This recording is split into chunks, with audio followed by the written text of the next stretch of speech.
Dallas. How's it going? Wonderful, Phil. Great to Good. be here. Well, thanks for coming on. I truly appreciate it. Taking time out of your day to talk to me. So, we met on a Facebook group, I believe, and your story intrigued me because you've started from scratch a couple of times. And so let's get into your journey. Let's talk about it. Okay, let's see if we can begin with an agreement, Phil. The agreement will be based around the question, what do we want? Okay. And I mean, what does every human being alive want? What is the destination we all seek? I believe we all seek the exact same destination. We have the same purpose and meaning in life, every single human being. And I think it's happiness.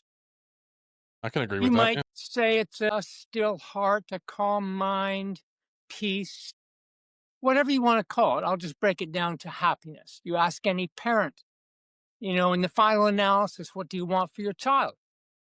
I just want them to be healthy and happy. Everyone says the same thing. A newborn baby is placed in its mother's arms on her chest in the hospital bed only minutes after birth. Any human being alive looks into that baby's face. And I believe we all see the exact same thing. We see beauty, love, and happiness. The being, life itself. So if that's our starting point and that's our belief, and we all say we want to be happy, everything we do in life, to get the hot chick, the big house, the Lambo, the money, the fame, the fortune, the respect, we achieve, we grow, we reach, discipline, drive, all these parts. We do none of them for those parts. We do them for the destination of we want to be happy. And we do it because we think these things will make us happy. Right. Do Yeah. you agree that we're not happy? No, as humans as a collective, no, we are not happy because I think we have too much jealousy in our life and too much. I mean, I guess envy and jealousy are the same thing, but we're always worried about keeping up with the Joneses, or we're worried about what somebody else might have. We don't care about enough of what's on our own porch, and to make us because we're always worried about what's next. We don't ever relish in the moment. So my belief is what stands in the way of happiness is the story mind. If I met you for the first time face to face, Phil, I say, nice to meet you, Phil. Tell me something about yourself. You would begin telling me a bit of a story about Phil Young, your history from the earliest memory, everything you've been taught, you've experienced, you've been told about. You've had a script written that at a certain age you start to identify as. And you say, that's who I am. Hmm. These things I've been through, these things I've done, these things I believe become my philosophy, my principles, my morals, my judgments, everything, my tastes, you name it. I'm now identifying as a story about me Yeah.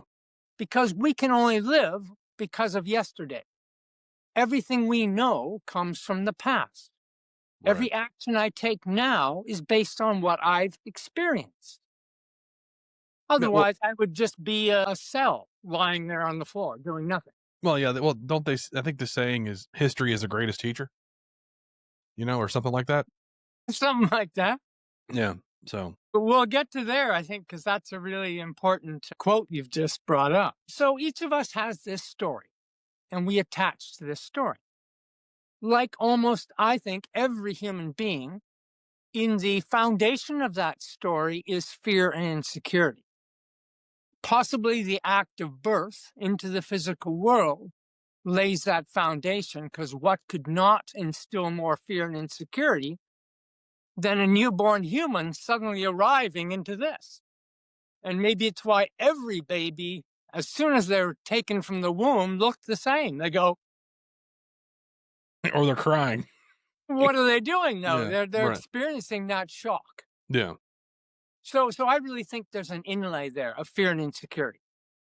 And in our lives, we can be in a family who downplay fear and insecurity, give us lots of love and support and security. And we end up being fully functional human beings, let's say. And there are kids who go through a lot of fear and insecurity. It's exaggerated, it's blown up, it's inflated. You go through traumatic events. These things are drilled in, and that fear and insecurity becomes what we call emotional baggage. And we carry that away. I carried lots of it away, lots of psychological and physical abuse as a kid, where I came out of my childhood knowing I wasn't good enough. I was a failure. Hmm. I was not able to play the game. I was not going to win at anything. I was not smart. This is what they taught me. And by the they, I get to our first addiction. And it's everyone's first addiction, blame. I blame the church. I blame school and teachers. I blame Boy Scout leaders and summer camp counselors for the abuse that taught me I'm no good. And that anger, that baggage, I blame the world for. We carry that as an addiction, all of us, some of us throughout our whole life. You know, Yeah. people who are elderly and are still blaming everything. Some people will blame their spouse, blame their kids, blame the weather, blame the government, blame the economy. It goes on and on. Yeah, the level of blame or the names to blame is just endless at times. I mean, I'm guilty of that just as much as anybody else is. Sure, You we know? all are. Yeah, yeah. Call it an addiction because, like any other addiction, it creates a defensive system. Mhm. It means I'm not at fault. Right. It means I don't have to take responsibility because you did this to me. If that addiction isn't strong enough and your emotional baggage is heavy enough, I needed a new addiction. So I went to drugs and alcohol because I needed a stronger defense against my pain. I didn't want to face it because facing real pain inside means your responsibility for that pain. Absolutely. Yeah. And this is the scariest part of psychology, though, that psychology will not face. Mhm. After 100 years of the greatest minds, we have more people today on psychoactive drugs, in talk therapy, a crisis of mental health amongst young people. Why? If we've got 100 years of the best minds of psychology, it has been a disaster. Yeah. What is the disaster? The disaster is we will not face the responsibility. I was traumatized 50 years ago. How did it get here? How did it get here today if I didn't carry it? That's true. So am I responsible for the carrying? Not for what happened 50 years ago, Correct. but I'm responsible for then picking it up, giving it meaning, holding the feeling, putting it in a bag, throw it over my shoulder, and walk for 50 years. Exactly. Because no one was behind me. The abuser wasn't walking behind me going, I'm right here. I'm not letting you go. Correct. Yeah. We won't face that simple truth. When I say it out loud, I get told all the time, you're blaming the victim. I'm suddenly evil for pointing out that we have a self responsibility that we are not facing. And we are constantly externalizing everything in fault, in addictions, whether it be food, porn, gambling, drugs. It doesn't matter what it is. Going to the gym, running. Mhm. I know lots of people who run every day, they are running away. Yeah. This is a natural human response to that fear and insecurity that we don't know how to face. Right. I think it's what it comes down to is that we're afraid of self-accountability because we want ourselves to be blameless in everything. Oh, it's not my fault. Oh, it's not my fault. But it's hard to look that introspective self to say, "Hey, what am I doing that I could change and put the bag down?" And walk away from it. Like there's still times so my father was very abusive in more ways than one. He was mentally abusive. He would, he if he could have got away with it, he would have been physically abusive. But my mom was a little bit of a bird dog on that one. But when she wasn't around, it was bad. You know what I mean? And I've carried that for 46. For well, okay, I'm 46, so we'll say 36 years. because it's like every time you turn around, you're stupid, you're useless, you're worthless, you're this, you're that, and he doesn't. And it was all projection because it was him. And instead of taking his accountability and his responsibility for it, he put it on me. And now I have to. It's still there in my head, and I still hear it all the time. But you have to learn how to say, you know what, pardon the expression, or don't pardon it, but fuck you. I'm gonna drop this, and this was you. This wasn't me.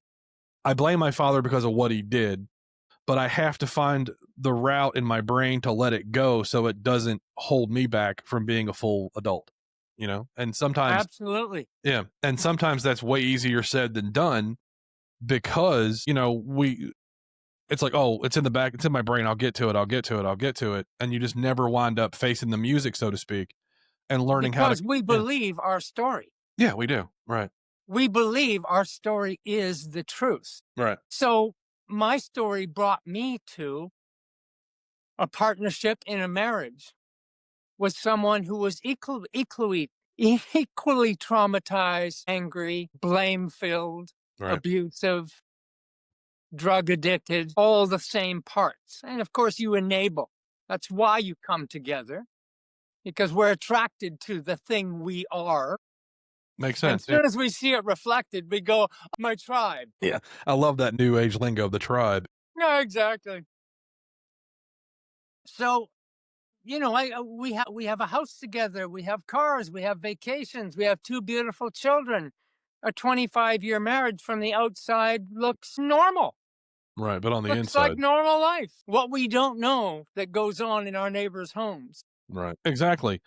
When I train new people, I tell them, I say, listen, if somebody's having a bad day, let them have their bad day because we don't know what their home life is like. You have Yep. to put yourself in that person's shoes to say, hey, you know what? Maybe their spouse is being mean to them. Maybe they're going through a divorce. Maybe they're going through financial hardships.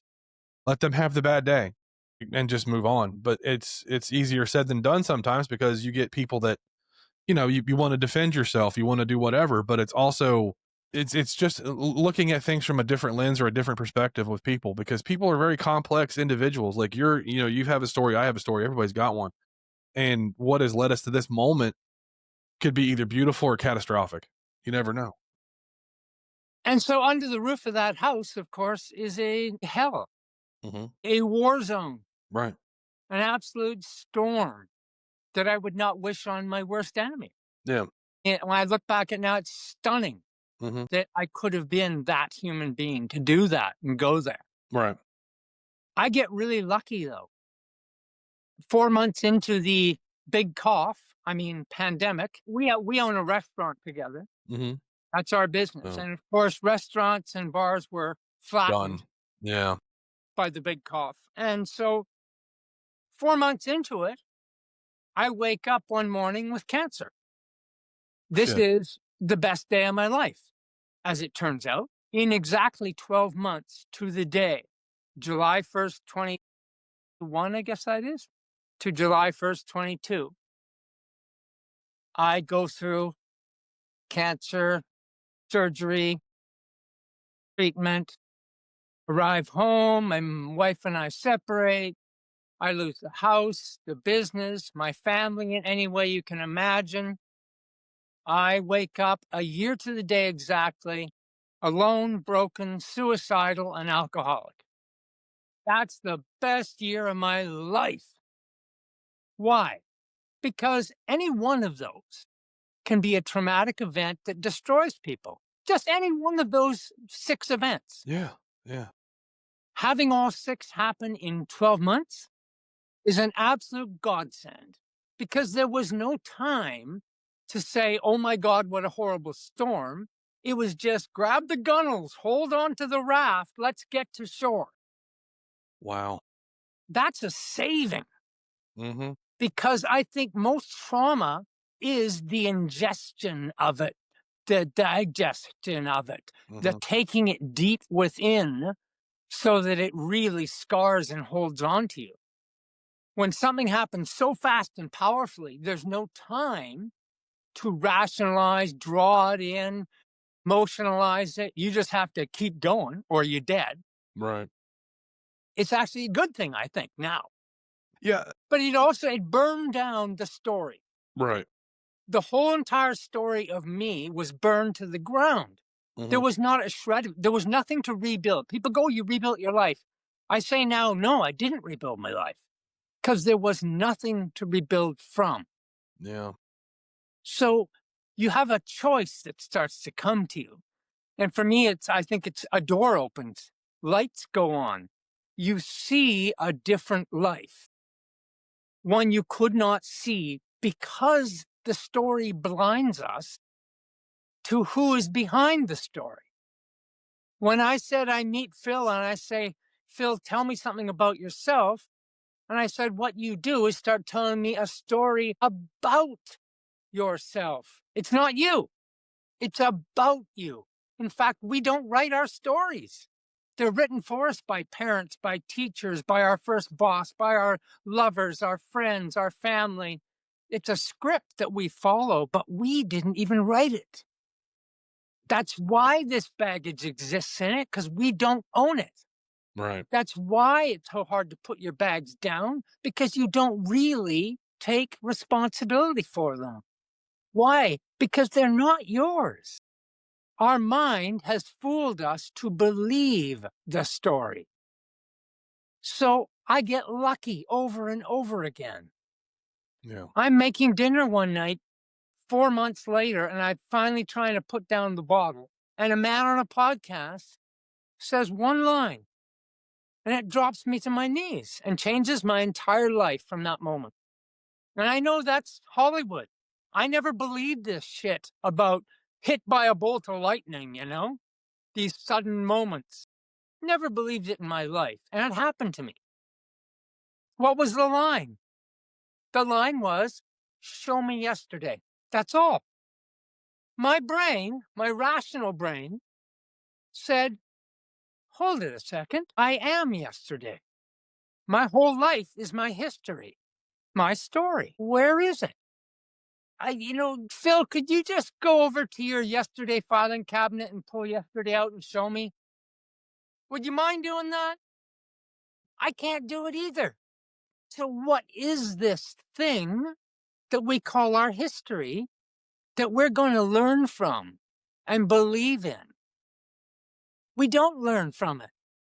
History and memory can only be repeated. And that's what we do over and over. We live in the story. So, my brain had to wrap, "Show me yesterday." I let the belief of a story destroy my life and almost kill me just by believing a story. Yeah. So I take the next step. What is belief? We have religions that run on belief. We have whole governments and societies based in belief, not in any rational, logical truth. Would I pick up a gun and go kill people in another country in logical, rational mind? No. It's only because I've been taught to believe that they're bad, I'm good. They're evil, I'm right, they're wrong. They're going to hurt me. I should be afraid of them. So I go and pick up a gun and do what my government says because I'm believing a story. We are steeped in story. As a child, my mother reads me fairy tales at night. Our whole life is filled with stories. We sit at movies and we cry watching a movie. How's this possible? Because we are attached to the stories. When you have those, I say art imitates life, and it's sometimes you can have those like, "Oh, well, I've been through that." But it's because, like you said, everybody goes through it. So like they have that little piece of something in a movie that makes you cry or reflect on your life. It's because that person's gone through the same thing. And I go deeper and say that we all live the same story. Mhm. The backdrop may be different, the environment may be, the characters are different, a few lines are different here and there, but it's actually the same story everywhere. And collectively, as a species, we create a collective story mind. Right. And it's all based in fear and insecurity. That's the only way you get people to defend and argue and blame and fight is because They're trying to protect themselves against their own fears and insecurities. And so the president shows you how to we have to be afraid and insecure about this people. Then we will do things against those people because we're convinced of this story of fear and insecurity. And so at the deepest level, we're all exactly the same, doing the same thing, Right. believing the same story. This When you were talking about your marriage, outside the roof was great. That struck me because I my first marriage was very much that. It was very much a on the outside it was great. People outside was great, but I'm not going to name names or any shit because I want to get sued. But but on the inside, it was a nightmare. She was abusive, she was mean. We can tolerate a lot and we can deal with a lot, but and then that made me very leery of getting into another relationship. And then I did, and she decided to leave. I'm going to leave it at that. But you never know what someone's really going through, and yet again, there's people that go through what I've been through daily. The human experience is a weird and beautifully tragic thing sometimes. But I don't mean to cut you off. Go ahead. No, no, no, no. It's you're expressing what I'm just saying. Hmm. We are all in this same movie. Right. Everyone is. It's like we tune in to the next episode on the Netflix series, even though a part of our mind knows it's the same story over and over. We keep jumping in and getting involved and being dramatic and Yeah. creating this emotional connection. And then we go, oh, yeah, it's always the end of the world. It's always a crisis. It's always, oh my God, the economy's failing. Oh my God, this president is horrible. It Yeah. just is a cycle that goes on and on. And it's never any different. No, it's It's always the just same. different for us right Yeah. now. I can't speak for the world. I can only speak for America, right? So Yeah, yeah. we have the illusion of choice. George Carlin said it best. He's like, you think you have choice because you have fucking 17 different types of bagel to choose from at Dunkin' Donuts. Exactly. And then, but in real life, in the actuality of life, you don't have any real choice. You're And going, that's the yeah, exact example of it's all the same story. exactly. I always say there's 8 billion chefs in the Hmm. world. They're all trying to cook the same dish, Hmm. the same recipe. And everyone comes out a little different smelling, a little different tasting, a little different looking. And instead of saying to each other, oh, look, we're all doing the same thing, we are brothers and sisters, instead, the power points out the difference in everyone's dish It does. and says, see, they're not like you. See, they're different. Hmm. And this constant divide is the camps of us and them Yeah. at every level. And it's all a movie, a story that we buy into. I'm a person of faith. I don't know about you, but I hate to say religion because I don't believe in the rigidity of religion. So I never understood hating someone because of their religion or fighting for religion. Like someone said one time, fighting for religion or fighting for peace is like fucking for virginity. Right. It doesn't make any sense. And None. as a faith filled person as I am, I would never, because most people don't know if they're doing something in the name of God or if they're doing it just because the president said so. You know what I Right. mean? Right. And we have such of I'm just as smartphone addicted as the next person, but we are not informed about anything anymore because it doesn't help the story out if we're informed. You know what I And, mean? United States is a great example of almost 300 years Mhm. of blurring the line. It's God and country. God bless America. We blur until that distinction becomes really difficult. To the point the struggle has been is it been a religious struggle in America or a political struggle? And how do you pull them apart? When you have a country that's based on freedom of religion, but that religion is generally Christianity, and they don't Yes, realize that there's other 6,000 other religions out there. but our religion, Yeah, yeah, but our team, but our tribe. and it's also, but we're the best. It's that ego mentality that a lot of Yes, that we have as a people. And there's so much entitlement in this world, and it's not just here in America, it's everywhere. everywhere. But it's, I don't know, man. There's no, I don't think there's ever going to be a way to fix it, because like it's like getting rid of corporate greed. It's never going to go anywhere, you know? And me being in the medical field, I'm seeing it now more and more, like the cost of things. And it's like, why are we doing this thing when there's so many different cheaper methods of doing things? It's just like you said, it's all part of the story. It's almost like we live in a simulation, if I'm being honest. But I Well, mean, but that's a whole nother thing. So, yeah. but yeah, In a sense, a story is a simulation right. because you have to believe it. Hmm. Yeah, No one knows the story. We believe the story. right.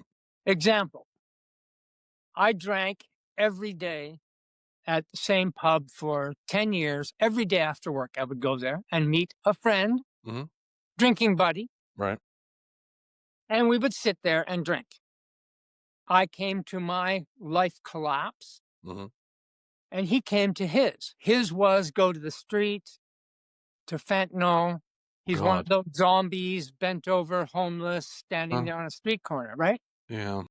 And I went through mine. About a year ago, I walk into a coffee shop, and who's sitting in a corner reading a book and looking as normal can be, is him. I'm just floored, stunned. I Yeah. assumed he was dead long ago. Especially if he's doing fentanyl.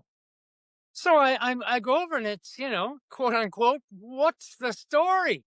Right. What happened? Yeah.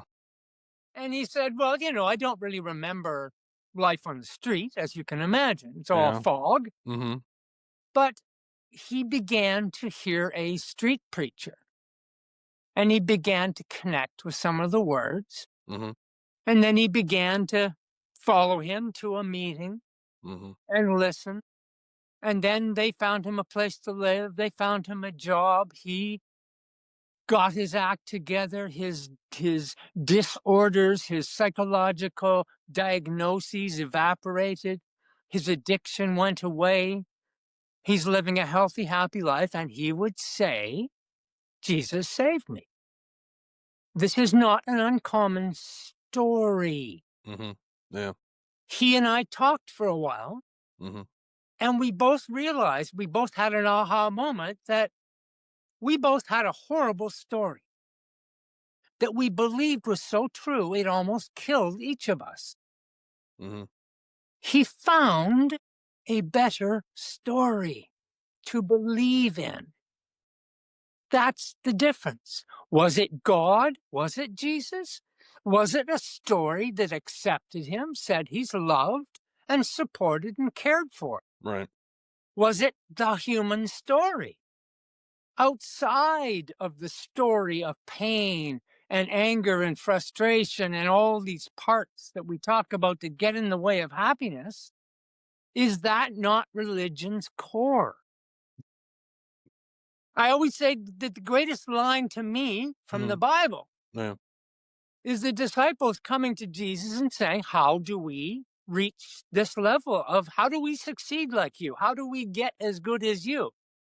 And Jesus doesn't say, well, you got to set some goals and have great dreams and put discipline and drive in and make sure you work hard and get that house and the hot chick and the Lambo. He doesn't say that.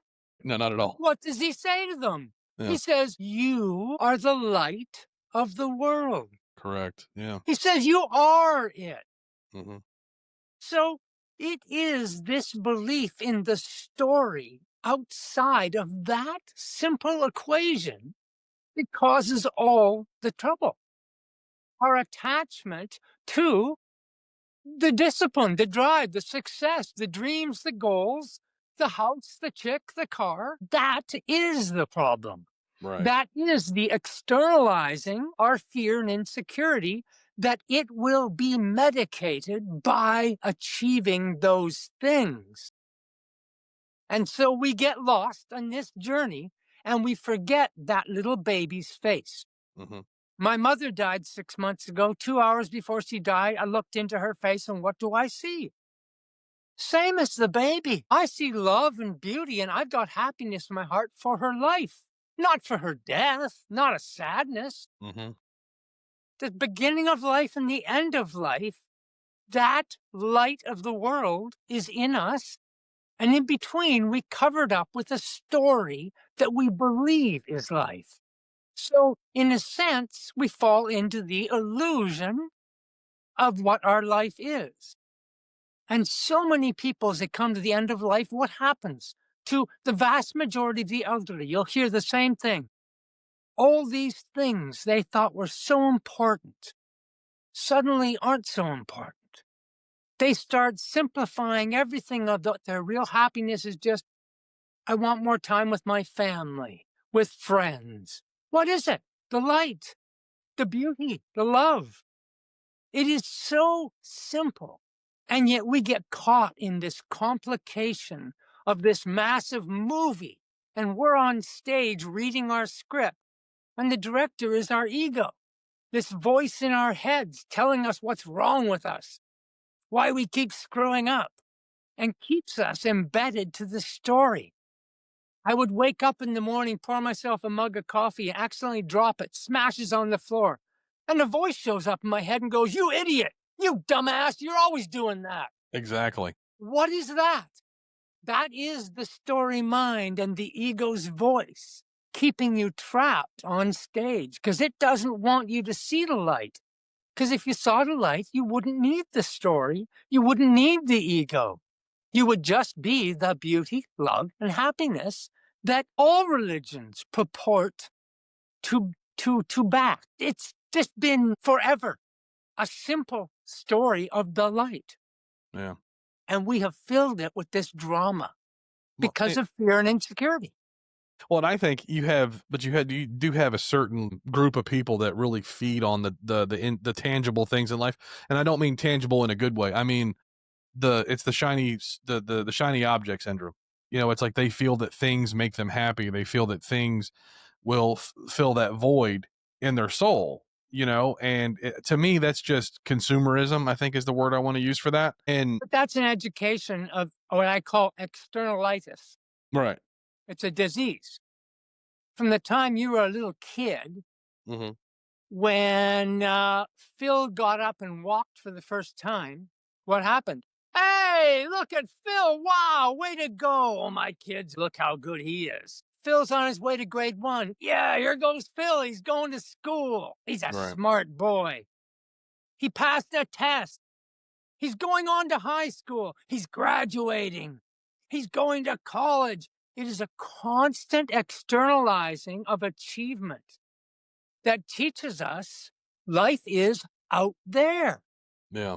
It's not in here. And this is the battle because the reality of that responsibility for the fear and insecurity, the addictions, everything is not an external battle. It's an internal one. The blame is the externalizing. The addictions are the externalizing. Achieving, reaching goals is externalizing. It doesn't mean you shouldn't have goals and dreams and try to better yourself, but they shouldn't give your life meaning. I had to shave my beard off for work. I'm like, I'm fucking fat. I'm gonna start losing weight. You know what I mean? I do think that like you just mentioned, having some sort of you obviously need discipline in life. You obviously need goals because if you don't have something to strive for, then you're going to stagnate. And if you stagnate, then you're just going to stay where you are, and you're never going to achieve anything. So I think, I mean, not, and I'm obviously painting with a broad brush with that, and that's black and white, but and there's always areas of gray. Don't get me wrong, but when we as a species have to have something to strive for. That's why we go to work. That's why, because it gives us purpose.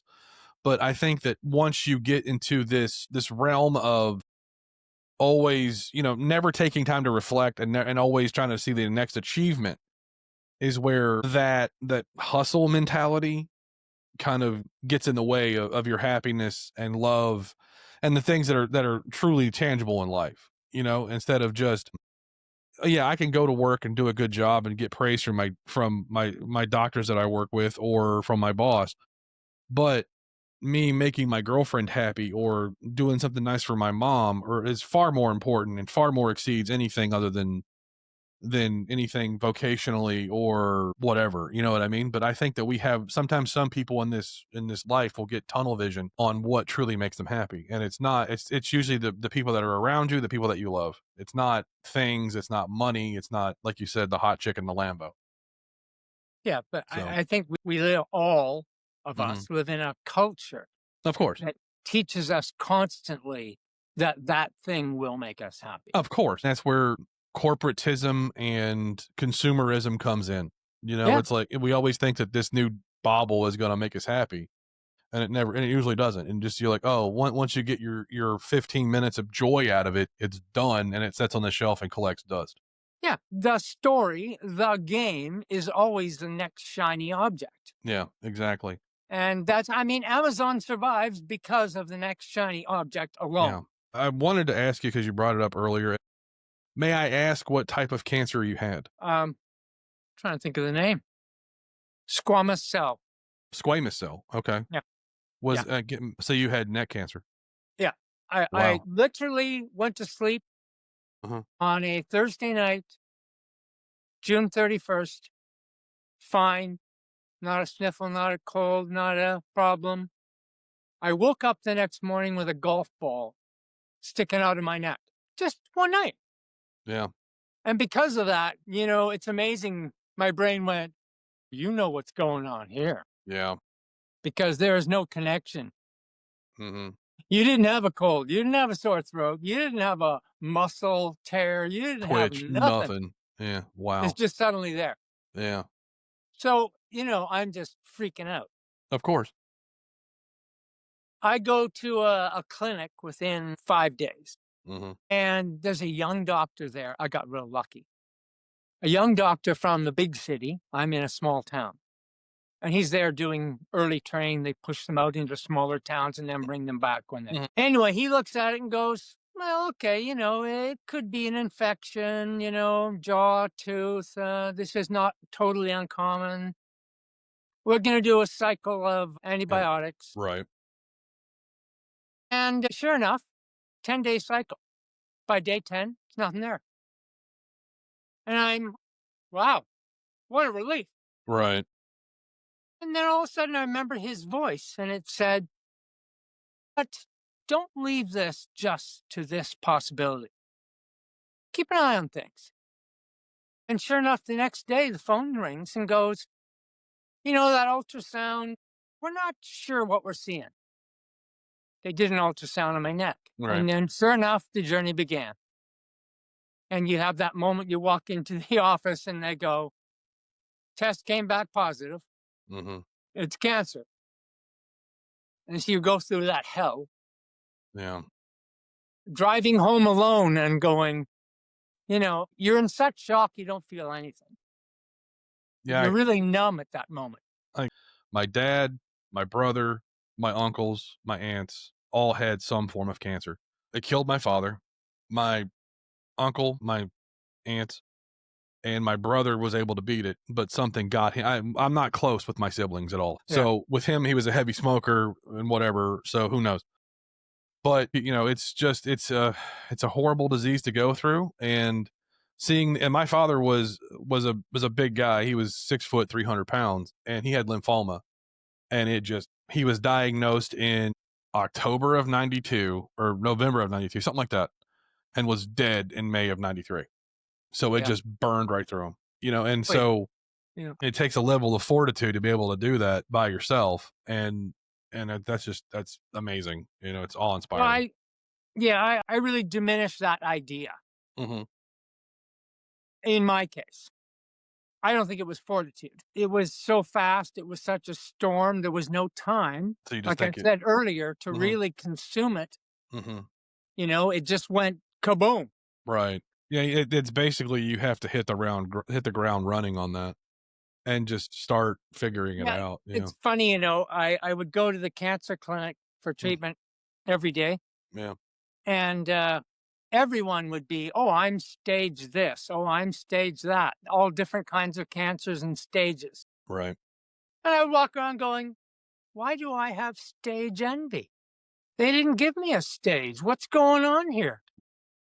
Well, they never told me until after it was all over for this simple reason. There is no stage to the cancer I had. You either live or you die. Oh, wow. Yeah. There's no stage. Squamous cell carcinoma is one of the strongest forms of cancer there is, Yeah, so they don't tell unfortunately. you a stage because they don't want you to know it's a liver Mhm. die. They want to give you the hope of no Ex information is probably better than some. exactly. Yeah, and, I'm not up on my oncology that much anymore, but Yeah. I know it's a tough one, and, you to come through that alive is something. The stage envy, that really that kinda knocked me off my balance here. I don't know why someone would be like, "Oh, I'm stage 4. Oh, well, I'm only stage 3." That doesn't It's almost like a competitive feeling you got around people, you know? 100%. Yeah. I mean, it's almost a special. I'm special. I'm this. I'm And I more would be sp thinking, what the hell is special about? I don't want a ribbon. Yeah. I mean, I don't know what this is about. I Mhm. really don't understand it. I think what the ribbon thing and, I think the ribbon thing is it's a way for people to cope and to say, "I survived." You know what I mean? And it gives someone to say, I personally, like, I don't have any basis for comparison to say this, but I think people want people to know what they've been through. So the ribbon is a way for people to say, "Hey, I survived this horrible thing." Yeah. Yeah. But and on the same side of that coin, what happens is that when you wear a ribbon, and this is just me, and let me preference what I'm about to say with this is I am a person on the outside looking in. Yeah. Okay. So it gives people a badge to say, "Hey, I survived this." But like I said, outside looking in, it it's clinging on to it a little bit. That's what I think. Yeah, I think that it's like because you're letting it define you at that point, Yes. and It is, and I don't think that's healthy. Yeah. to me, it's the exact same thing as sobriety from alcohol. Right. I will find people, sober people online are constantly going 3 years sober, Hmm. 6 months sober, 480 days sober. And I think, what are they actually saying? I think they're actually clinging to a kind of badge of honor that keeps them in the realm of addiction in a psychological way, Hmm. that they're not really breaking free. Right. I have never told anyone I'm a cancer survivor Hmm. or that I am sober so long. Right. I simply don't drink and I don't have cancer. That's it. End of That's story. it. Right. Yeah. I There's mean, nothing else to be gone into unless, for example, us talking about the story, the yeah, journey, of the, course. life. Yeah. But, getting back to that fortitude or that grit and determination to Mhm. go through something hard. So many people I've talked with through cancer and that journey, the treatment was the hard part, Yeah. not the disease. Yeah. Most people didn't even feel the disease. I only saw and felt a lump, no pain, no real discomfort. It wasn't until treatment that you go through hell. The surgery, everything in the medical system is the inflictor of the pain to me. Yeah. Well, It's funny how that is such a strange way to see. mhm. Often disease is not the pain, it's the treatment for the disease. The way people should look at cancer is this: it's a parasite, right? Yes. It's not gonna let you know it's there because it wants to thrive off of you. So that's why there's some do hurt. My father's lymphoma Yeah, yeah.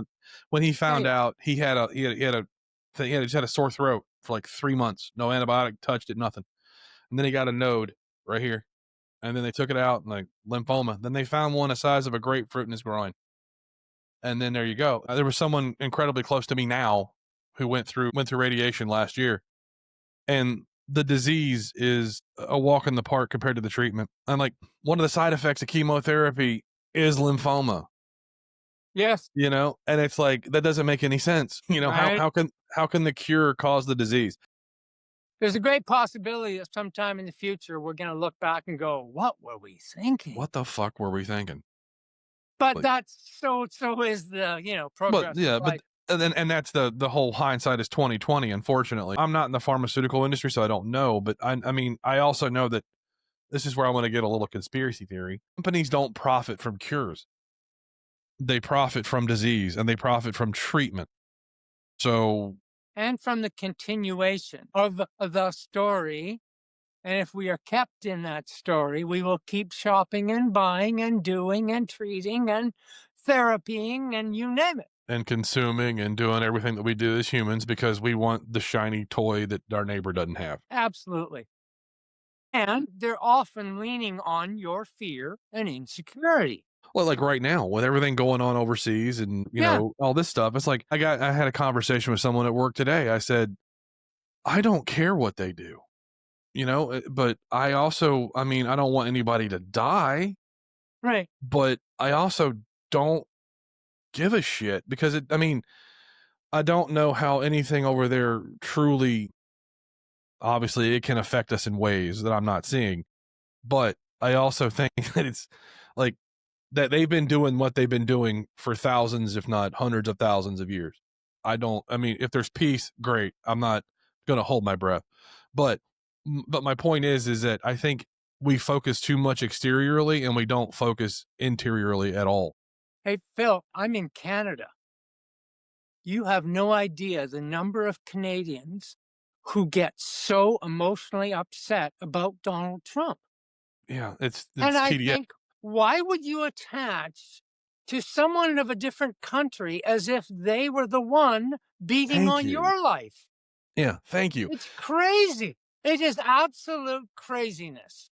That's the attachment. We're attaching. Yeah, and it's like I saw a video. It was in Sweden or some shit, and they're walking around in some weird middle finger mask, and they got weird shit of Trump. Yeah, I'm yeah, like, why do you guys care? But yeah. anyways, no, I mean, I don't. But it like you said, it's all part of the story. It's all part of us to Drama. keep. It's drama, and people just eat that shit up. That they love it Exactly. because it makes them. It's like that's why social media is such a great thing for some people because it gives them a chance to look at a different train wreck than their own life. You know what I mean? As I've gotten older, I don't I'm not a huge like people person. I have a very tight group of friends and I'm because I have trust issues. I'll put it out there. I don't care because like I'm always suspicious of new people in my life because it's just abandonment shit for my father, whatever the hell you want to call it.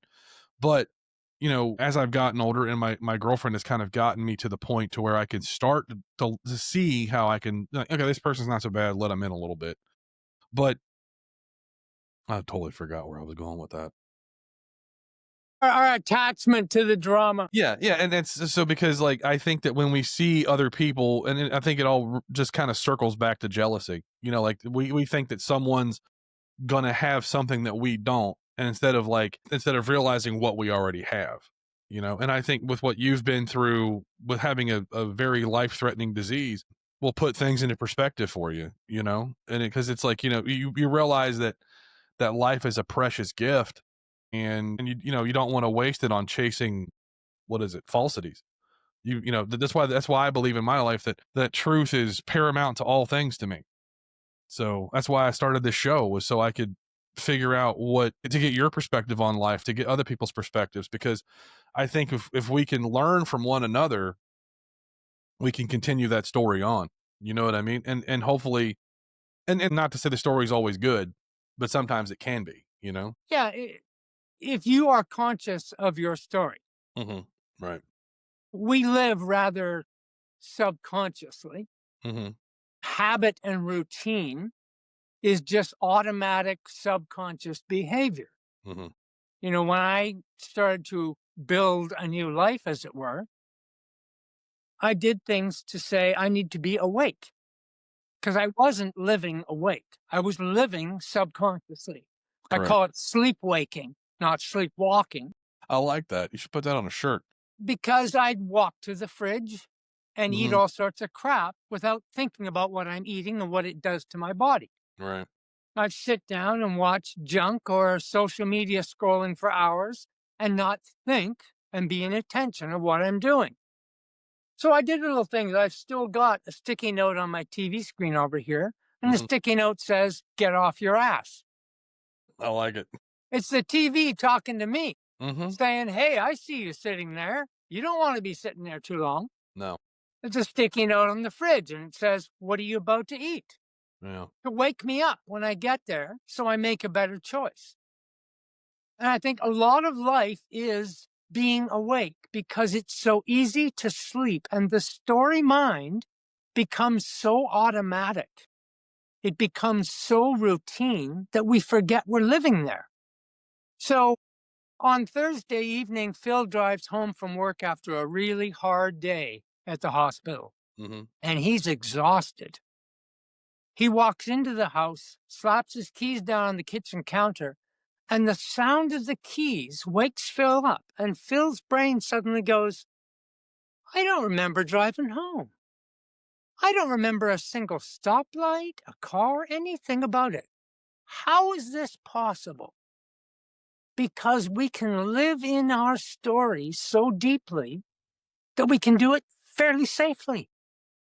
And people live lives 80, 90% of their day sleepwaking in their story and not even see. They'll be in conversations with people. And 2 minutes later, you can ask, oh, what are you talking about? Oh, I don't know. I can't remember. Why? Because we're not really being present. We're not there. That's true. And I'm super guilty of that because I think the way that that works for me personally, when I'm at work, I compartmentalize my life. Like who I am at work is not who I am at home. I'm not a big hang out after work kind of guy.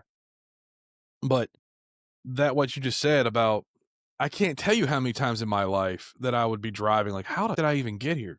We all do it. Yeah, it's like you just zone out because, the routine you take the same way home every time, you do the same drive, you do the same whatever.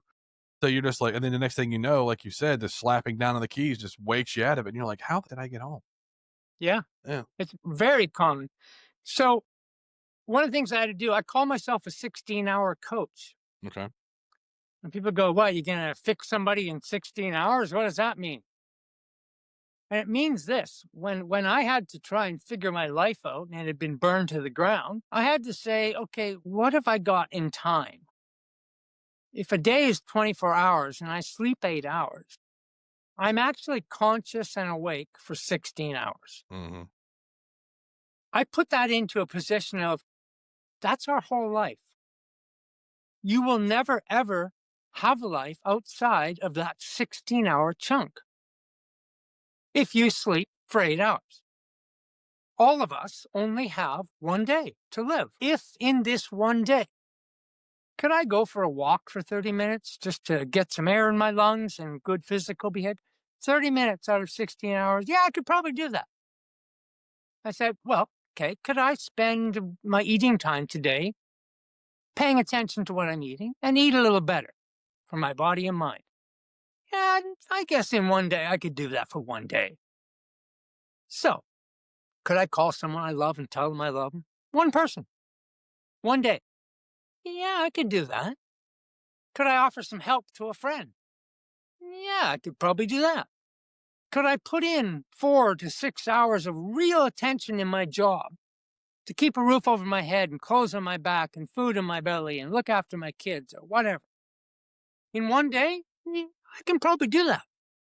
All of a sudden, your whole life happens in one day. And it becomes simple because you only have to do it for one day. The gift is you're lucky enough to wake up tomorrow morning and you get a do over. You get to do it over and you get to do it improved if you want to pay more attention. You get to do it with more happiness and not allow the crap because it's only one day you have to do it. You simplify life to a point where life is simple. Right. And it truly is for everyone because we block out the complication, the drama, the story, the movie. As soon as you remove that from one day, life changes. It just goes to show you that making small changes can lead to big ones.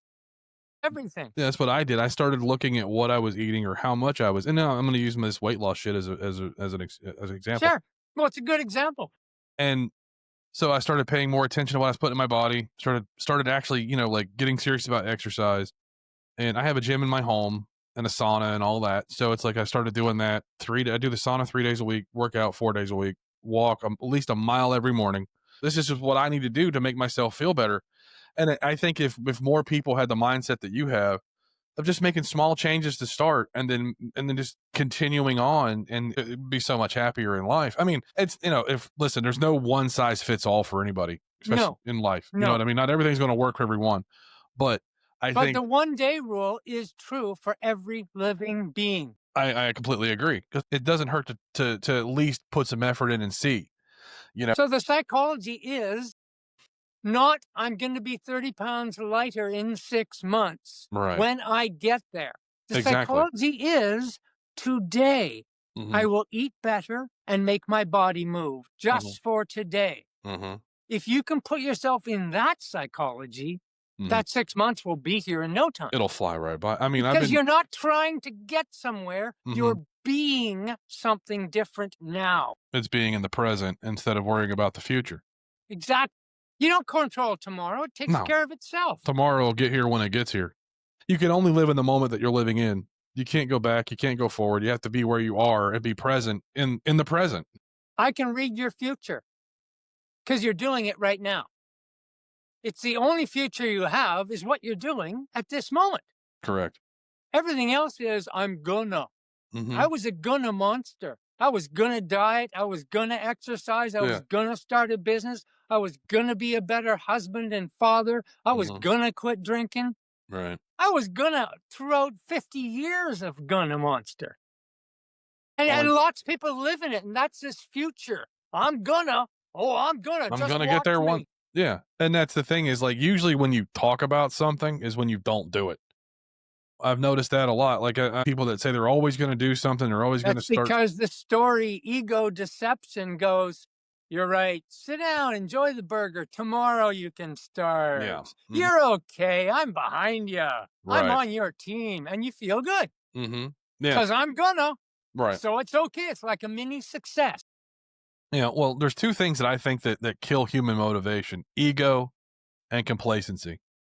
And it's the moment that I've been in the operating room for almost 25 years. I have met some egos. You know what I mean? And it's like that fall is gonna be hard, brother. You Yeah, know. I can see it from here. And sure enough, I was like, I didn't want to say I told you so, but because everybody gets a humble pie eventually, and And we're really good at seeing it in other people. yeah, no, there's no It's self. hard to Yeah, see it yeah, reflected back yeah, and so that then we can be awake. this is something that I just thought of. I try to be humble, therefore I don't get humbled.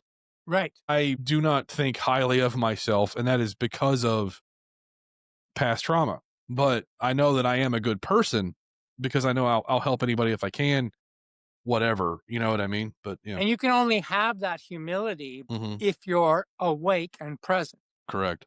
It doesn't exist unless you're aware of it.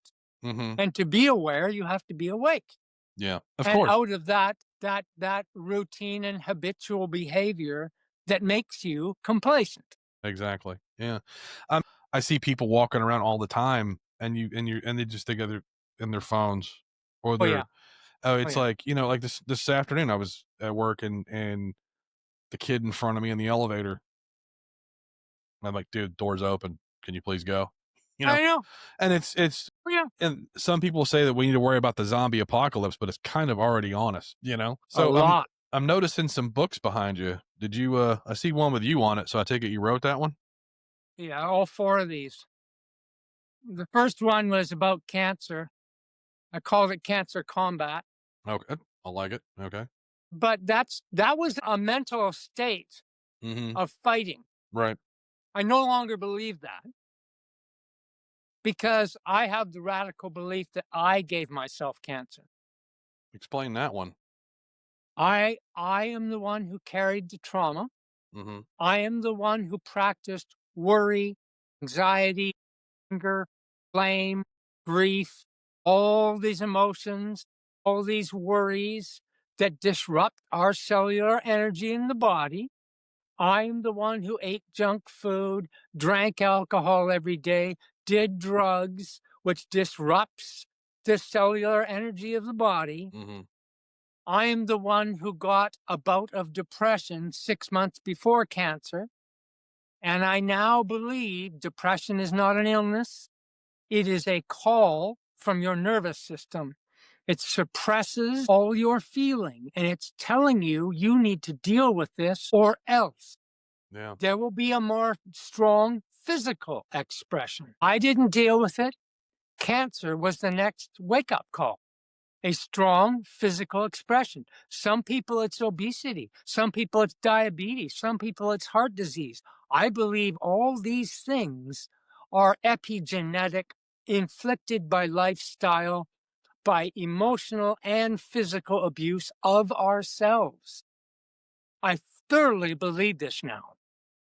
I know that's a radical thing, a crazy thing to You say know, for a lot of people. but is it though? I mean, like you have a voice in your head, right? Voice is if you just worry, you always have this worry, almost like manifestation. I hate to Yeah, use that. I it hate is to yeah, manifest. the transmission in your car goes out. You're like, oh my god, is it gonna go out? Is it gonna go out? And it does. So it's like, did I cause that or was it going to happen? That's a brilliant way to put it. We know there's genetic cause and all these things, but they are small. We're Right. seeing they're quite small. Yeah. I think for like I told you earlier, my family has a familial history of cancer. My grandfather, father, brother. I think it was environmental for them because they all grew up in West Virginia, right? And the soil in West Virginia is bad because of all the coal Toxic. mining. Yeah, all the coal mining, the DuPont plants there. So, I mean, I think I may have spent a total of 5 years there when I was a kid, and then we moved to Michigan. So, and plus, I think my mom's genetics are better than my father. You know what I mean? So I think she just has a stronger genealogy than my father did.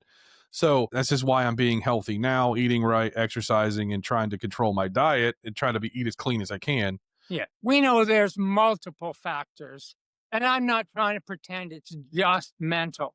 But for me, I have discovered for me, in me, that that is my truth. There's a lot of truth to the perception is reality statement. You know what I Yeah. mean? It's like when depression hits somebody, for example. If like I had somebody close to me used to they have just these depressive episodes, and I would tell them, and I would do it. It'd come from a place of love. I would say, please get up, take a shower, go outside, absorb a little sun. You'll feel immensely better. I used to have these depressive episodes too until I was like, you know what? I'm not going to sit here and wallow in it. I'm going to wake up. I'm going to go to the gym. I'm not saying that works for everybody. For me, getting up and lifting heavy shit makes me feel good. So I do it. Getting up, going for a walk, either by Yeah. myself or with my girlfriend Me or too. whatever. It makes you feel better. And it's like, and I think we're not meant to sit in a car for X amount of hours a day to drive. We're not meant to sit on our ass on a smartphone. I'm a video game person. I do play video games, but I set myself a limit. I give myself an hour or two and I break it up, and then that's it. And then I'm done. And then I read a book or then I go for a walk or I lift weights or I cook a meal. This idea of us door dashing, us, just going out to eat all the time, all the shit that like every time I go out to eat now, I feel like a bag of smashed assholes. Yep. It's just terrible. Oh, yeah. And you feel like crap because of all the crap in the food.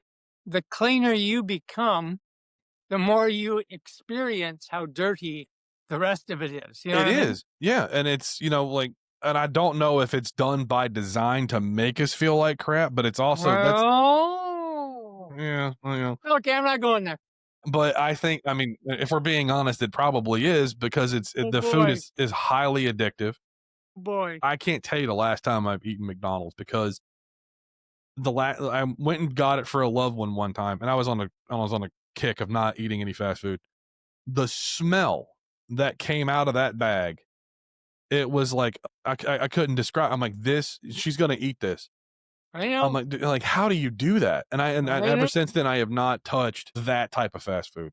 It's an addiction. Coming from a physiological standpoint, so in your stomach, there are dopamine sensors. Yeah. So you get a You pleasure get from a eating food. high. You get a high, exactly. Yeah, yeah, that's the best way to You put it. get a high. You get a high from eating food, and it makes you happy. So therefore, it triggers your brain, and you're like, oh, I'm gonna stuff this sugary shit down my face, and it's gonna make me happy. But then it does Yeah, for 10 minutes, and then you feel that's like right. shit because you ate it. So does every drug and alcohol Yeah, behave the same way. You feel exactly. great at the beginning, and all Yeah, of a sudden, then you feel eh, like shit, and it's like so. That's why. So I am, I would say, at best a social drinker, and it's only beer. Now I used to have a bar in my home. I still have it for people come over, but it's not like I don't I don't just sit here by myself having a bourbon. You know what I mean? Because it's not who I am. Because when my first marriage ended, I was borderline alcoholic and I was drinking almost every day. And I got to the point where like if I don't stop this, it's gonna kill me. So I had to find the root of the cause, and that root of the cause was my first wife. So I'm like, you need to go away.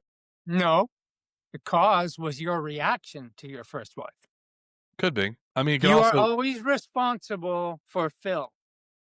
I mean, Otherwise, we're in blame, and yeah. we can't live in blame. I mean, okay, we can talk about that, but here's the thing for me: if someone's abusive, if Yep, someone treats you like shit, yep.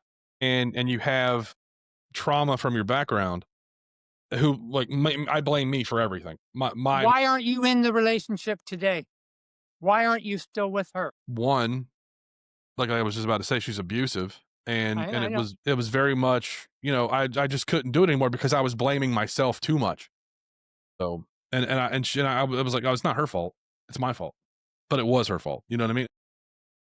But you're not there today because you Hmm. took yourself out. Hmm. You took responsibility for the place you were in. Correct. Someone didn't come along and pull you two apart. No. You did. Right. You said, I can no longer live in this environment. Correct. Yeah. You took responsibility. Yeah. I That's had the to. final result of every action we do. Correct. Yeah. In the end, we are the one responsible. Yeah. You did the right Yeah. thing. I had to because it was going to kill me because I was to the point where I was so depressed and so I don't. If this is what marriage is, why did I do it? Do you know what I mean? It's like I could have. I told my mom, I was having a very honest conversation with her one time. I said, "Don't be surprised if you come here and see me swinging from the roof." Yeah. Because I was that done. Yeah, like I couldn't even go to a movie with my best friend because it was like, or I would be 3 minutes late on a phone call. Who you fucking shut up? You know what I mean? Like Yeah. that kind of stuff. Oh, yeah. So there comes a point to where there's people that you can blame, but you also have to take personal accountability to get yourself out of it. Absolutely. Absolutely. That is the superhero strength Yeah. that everyone possesses. Hmm. And And when we're in a mess and we're in that pain, mhm. we are the ones who can get ourselves out Yeah. and the only one who will. Yeah. Well, the old saying does ring true. No one's coming to save you. Mhm. You have to do it yourself sometimes. I mean, no, Exactly. and we have people and we have loved ones that can help to a certain extent, Yeah. but they can't do shit. They can't make you walk. You have to walk on your own 2 feet. It's nice to have the support, but that doesn't do it. Yeah, that's why it's called support, and it's not to live it for you. There's only so much people can do, and to make you thrive. But thriving is on you, and especially if you're a well-adjusted individual, which nobody is. Exactly. Yeah. So you can just tell people where they can find you, like or like where are your books for sale and all that. They're on Amazon. If you've got my name, you can't hide today. I don't worry about how you find me. I mean, Dallas Collis at gmail.com. That's I don't. perfect. I Yeah. have nothing to hide. Yeah. I try not to either, man. But And like I say today online, how can you? no, you can't. I mean, now with this whole, you got this in your hand. I mean, they know Yeah, where you're I at. think it's great. Yeah, I think it's been a great conversation. This has been I think awesome. so. Yeah. Yeah. Well, I want to take this time to thank you for coming on. And for me, if people want to find me, I'm on Instagram, Facebook.